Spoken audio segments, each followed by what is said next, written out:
평생을 자식 뒷바라지하며 내 이름 석자는 잊고 살았습니다.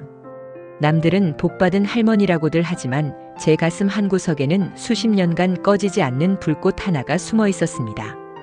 그러던 어느 날 우연히 들려온 노래 한 곡이 제 노년의 삶을 송두리째 뒤흔들어 놓았습니다. 헤일 수 없이 수많은 밤을 내 가슴 도려내는 아픔에 겨워 얼마나 울었던가요? 여러분, 70이 넘은 이 늙은이가 왜 갑자기 보따리를 싸들고 집을 나섰는지 그 기가 막힌 사연을 한번 들어보시겠습니까? 제 이름은 박명자입니다. 요즘은 그저 윤지 할머니 혹은 누구네 어머니로 불리는 게 더 익숙한 사람이지요. 서울 변두리 아파트에서 딸 4 식구들과 함께 살며 손주 녀석 밥 챙겨주고 빨래해주는 게 제 일과의 전부였습니다. 부족할 것 없는 생활이었지만 문득 거울을 보면 그곳에는 낯선 노파 한 명만 서 있을 뿐이었습니다. 내가 누군지, 내가 무엇을 좋아했는지 기억조차 나지 않는 그런 무채색의 살 말입니다. 평화로워 보이지만 사실은 창살 없는 감옥 같은 일상 속에서 저는 점점 시들어가고 있었습니다. 그러던 비 오는 어느 오후였습니다.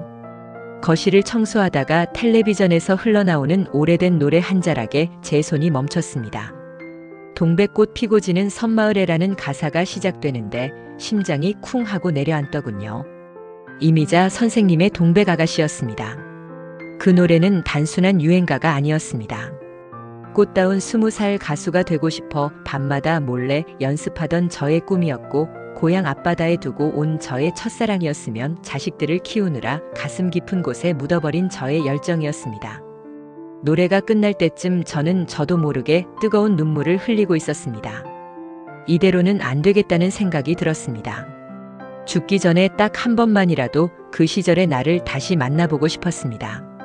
저는 식구들에게 말도 없이 낡은 배낭 하나를 챙겼습니다. 딸아이는 또 어디를 가느냐며 잔소리를 하겠지만 이번만큼은 누구의 엄마도 할머니도 아닌 박명자로 살고 싶었습니다. 저는 무작정 고속버스 터미널로 향했습니다. 목적지는 제 고향이자 동백꽃이 흐드러지게 피기로 유명한 남쪽의 작은 섬이었습니다. 하지만 길을 나서는 과정은 생각보다 험난했습니다. 수십 년 만에 혼자 하는 여행은 모든 게 낯설고 두려웠습니다. 버스 노선은 왜 그리 복잡하고 사람들은 또 왜 그리 바쁘게 움직이는지 모르겠습니다. 길을 잃어 한참을 헤매기도 했고 빗길에 발을 헛디뎌 넘어질 뻔한 위기도 있었습니다. 다리는 후들거리고 숨은 턱끝까지 차올랐습니다. 주변에서는 이 나이에 혼자 어딜 가느냐며 수군거리는 것 같아 고개를 숙이기도 했습니다. 그냥 돌아갈까 하는 마음이 굴뚝 같았지만 귓가에 맴도는 동백 아가씨의 멜로디가 저를 다시 일으켜 세웠습니다. 천신만고 끝에 도착한 고향섬은 예전의 모습과는 많이 달라져 있었습니다. 세월의 풍파에 깎여나간 바위처럼 저의 기억 속 풍경도 많이 변해 있었지요. 하지만 마을 어귀에 줄지어 선 동백나무들만큼은 예나 지금이나 붉은 꽃망울을 터뜨리며 저를 반겨주었습니다. 저는 그 나무 아래 앉아 노래를 흥얼거렸습니다. 가시지 않는 그 상처 먼 훗날 나의 가슴에 동백꽃 피면 알리라. 목소리는 갈라지고 고음은 올라가지 않았지만 그 순간만큼은 세상 그 누구보다 행복한 가수 박명자였습니다. 그곳에서 저는 깨달았습니다.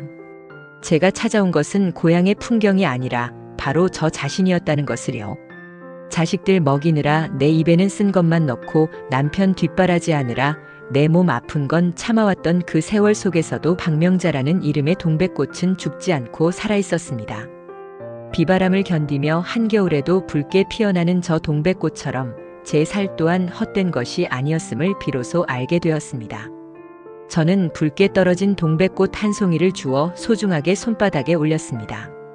다시 돌아온 서울의 일상은 이전과 크게 다르지 않았습니다. 여전히 딸아이는 잔소리를 하고 손주는 밥투정을 부립니다. 하지만 이제 저는 더 이상 무채색의 노파가 아닙니다. 설거지를 할 때도 빨래를 넣을 때도 저는 나직이 동백 아가씨를 부릅니다. 제 눈빛에는 다시 생기가 돌기 시작했고 제 가슴 속에는 나만의 동백 정원이 생겼습니다. 딸아이가 엄마 요즘 왜 그래요라고 물으면 저는 그저 빙그레 웃어 보입니다. 해 저문 저녁 창밖을 보며 생각합니다. 여러분의 가슴 속에는 어떤 꽃이 숨겨져 있나요? 혹시 자식들 걱정에 생활고에 치여 그 소중한 꽃을 시들게 내버려 두고 계시지는 않나요?